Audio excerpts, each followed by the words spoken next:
Knights versus Nauts spring game has come and gone, and we have learned so much after an amazing spring game. Hello, everybody, and welcome back to Charge On. As always, I'm your host, Sean Green. Sorry for the later episode. I know this is coming out on a Monday. It has been a busy week, to say the least. I know we were supposed to get it up right after the spring game, but we are working on probably one of the biggest things this channel is going to see. You don't know it yet. So it's Monday. You don't know what this is yet. You will find out on Friday. We are posting a new episode on Friday. So you're getting 2 episodes this week. We are hard at work. We're actually filming it tonight. And it will be up on the channel. You'll probably see some stuff for it this week. But we are extremely grateful and excited for some of the things that this channel is going to be doing in the very near future. And I can't wait for you guys to see it. It should be a really fun time, and I'm really excited for it. So if, please subscribe, like, share, do all that. We appreciate you listening to the podcast every week. It's probably my favorite part of my week is getting on here and recording and talking about UCF football. So I greatly appreciate all the support as always. We got a couple things to get into. Shouldn't be a long episode because, again, we've been hard at work planning.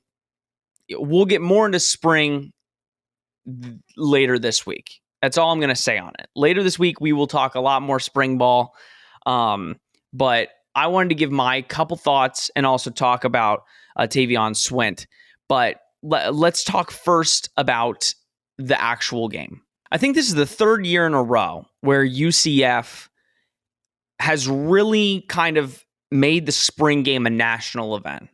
And what I mean by that is you obviously had the first year, it was putting the Twitter handles or the social handles on the back of the jersey, right? And that blew up, right? Because again, it's revolutionizing the way that things are done in college football, right? If you stay stuck in the mud and you just do the same old thing every single year, it's not pushing a program forward. And I think UCF took the first step that year where that kind of made national headlines saying, listen, you're promoting the player's social handle, you're promoting the player, people are going to go after that.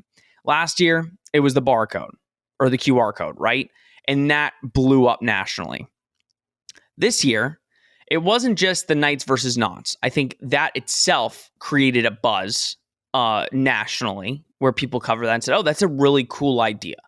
It's not just a orange and blue spring game like every single year.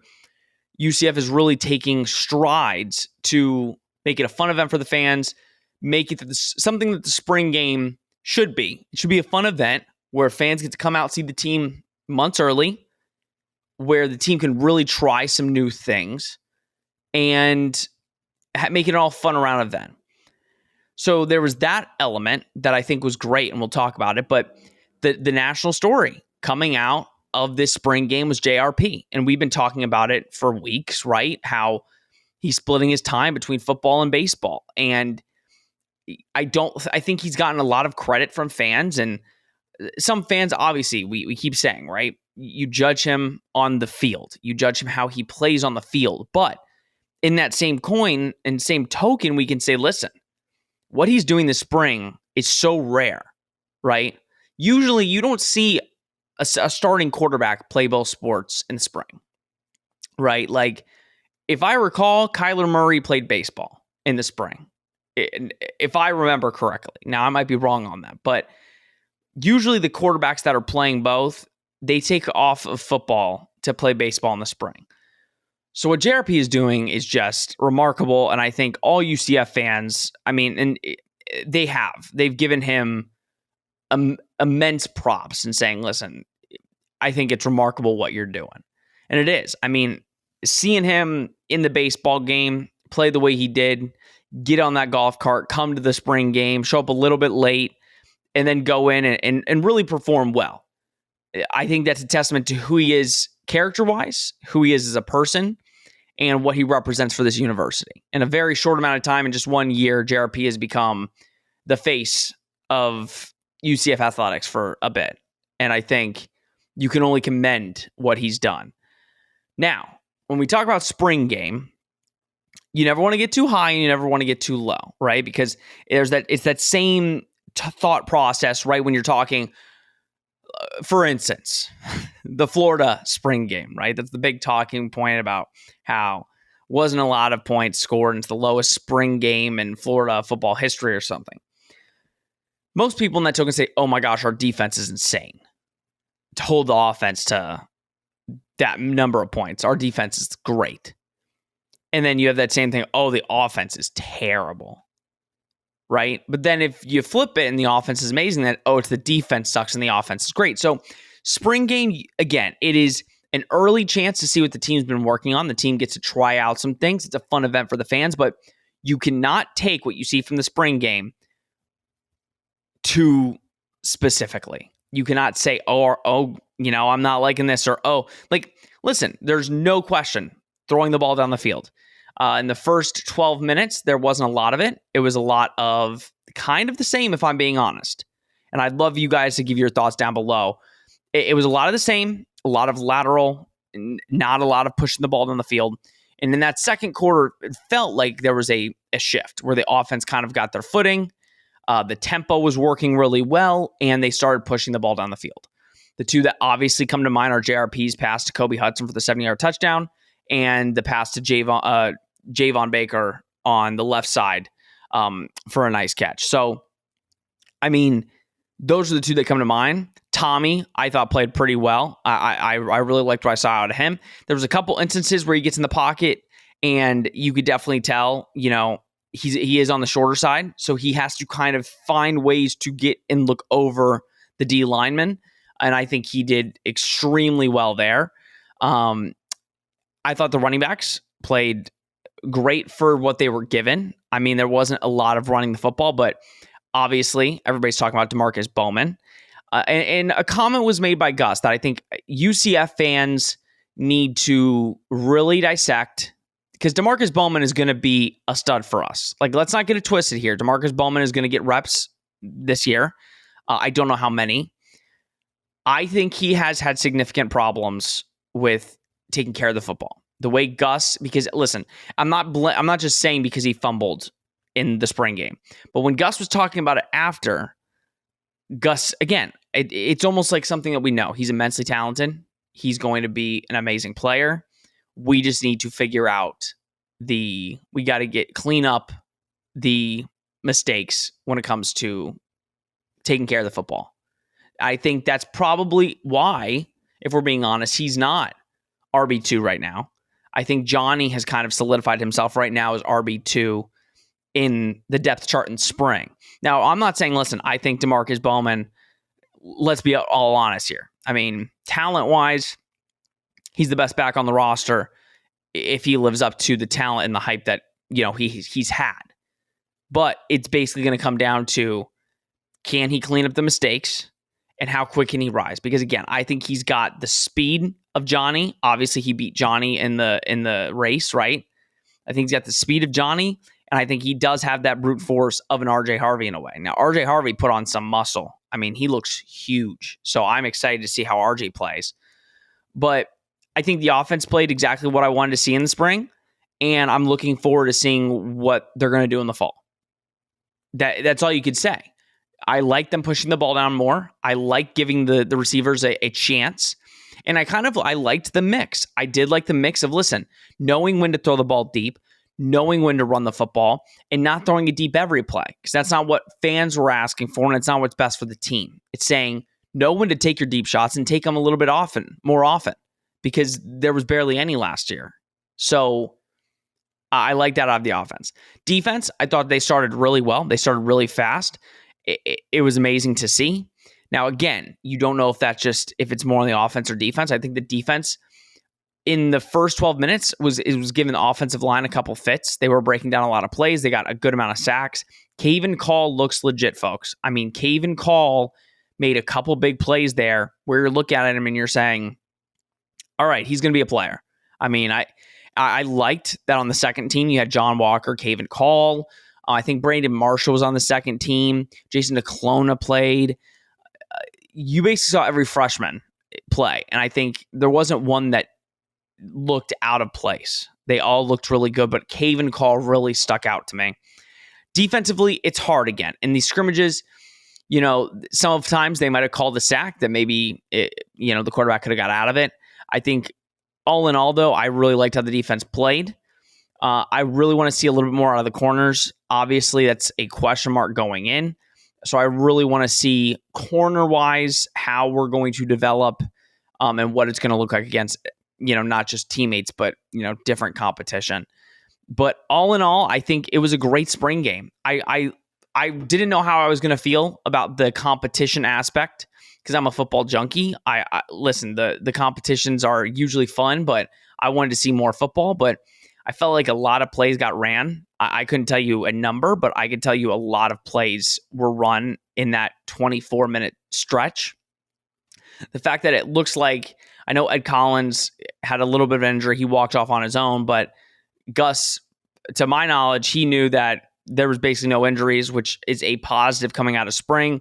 Because as many of you guys know, we've had bad luck the last 2 years when it comes to spring injuries where, RJ Harvey tore his ACL in spring and we didn't see him the rest of the season. A bunch of players have gotten injured in our spring. So I love that for the most part, not in the spring game, because we have a couple guys that didn't play in the spring game due to, injuries that they should be ready to go for the season. But for the most part, they came out unscathed. So it's amazing. I'm really looking forward to it. I'm more confident now, even though I've been confident for a while now. I'm immensely more confident seeing kind of how the team is responding, seeing how the new playbook is kind of constructed. Obviously, we don't know probably a majority of the plays that were put in, but the one play, I'm trying to remember, but they lined up. I can't. I've got to remember, but they put the tight end in like a fullback backup offensive line position, and it hit a big bomb. Couldn't tell you the exact play because I'm trying to go back my memory, but I could tell what Darren Hinshaw is doing, and I'm really liking what I'm seeing so far. So we'll just see as the summer progresses who gets added. Like, we haven't heard anything on the transfer portal as of right now. I have my suspicions on who I think might be leaving, but I think for the most part, UCF should be good staying out of the transfer portal. I think most of the players think and know, like, I'm going to have some form of a role on this team this year. So I think we're going to keep most of our players, with the exception of maybe 1 to 2 people. But we'll see as the week and weeks progress.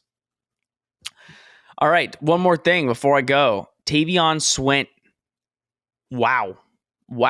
So he's been this kid. Now, for those of you who don't know who he is, I think look him up. I mean, kid, in my opinion, is the best running back in the 2025 class from Osceola. Plays for the Cowboys over there. Teammates with John Walker. He is a junior, obviously, and he's a 2025 running back. You kind of got the vibe, right? You kind of got the vibe that he wanted to be a Knight. He posts a lot of UCF stuff. He's been to UCF countless times already. And you kind of got that vibe.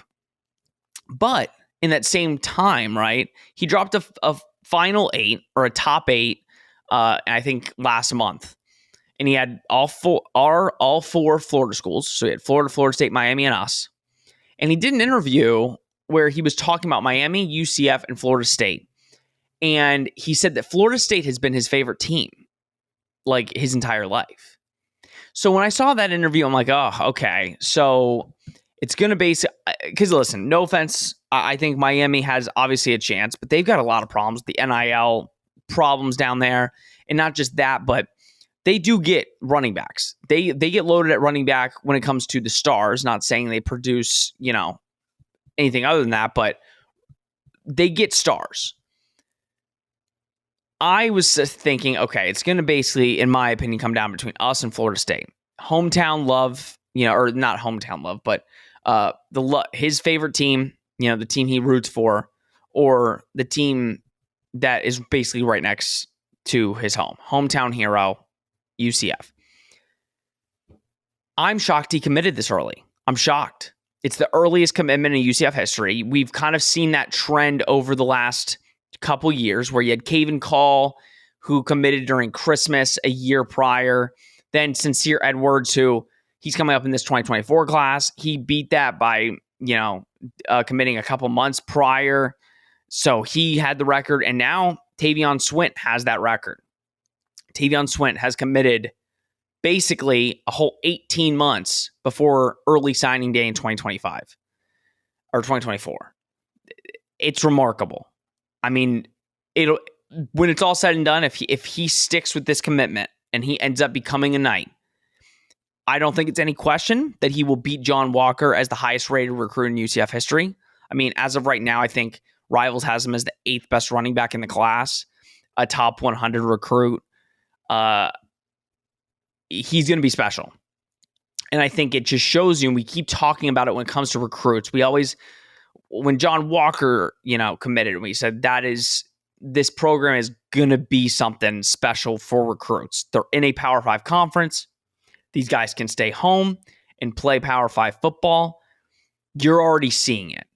And it's paying dividends. That a guy is a top 100 recruit, is the number 1 running back in Florida, number 8 running back in the country, commits to you a whole 18 months prior. And he doesn't need to do that.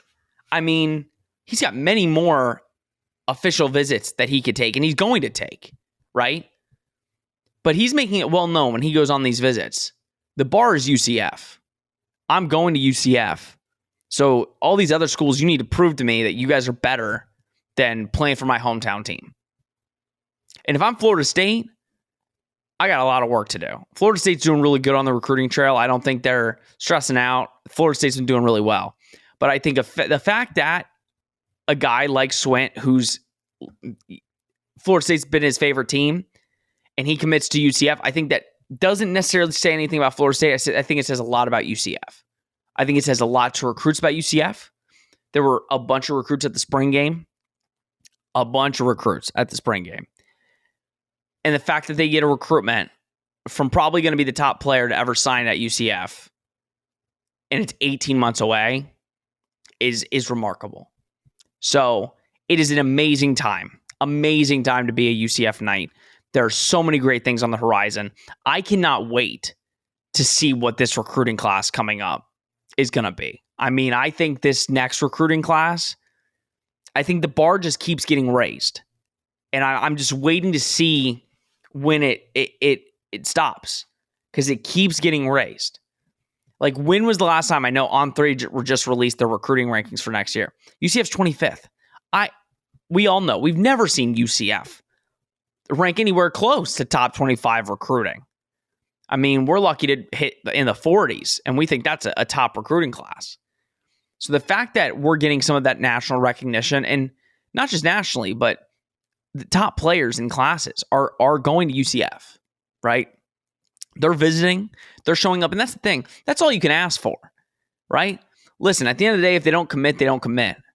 But if they're visiting with the transfer portal and the new age of college football, anything can happen. Having those relationships, getting the players inside your building on unofficial visits or official visits. Now I think it's unlimited official visits, so it doesn't matter anymore. That says a lot. And to get a player like Tavion Swint to commit this early, and like a lot of us have been saying online, right? It is early.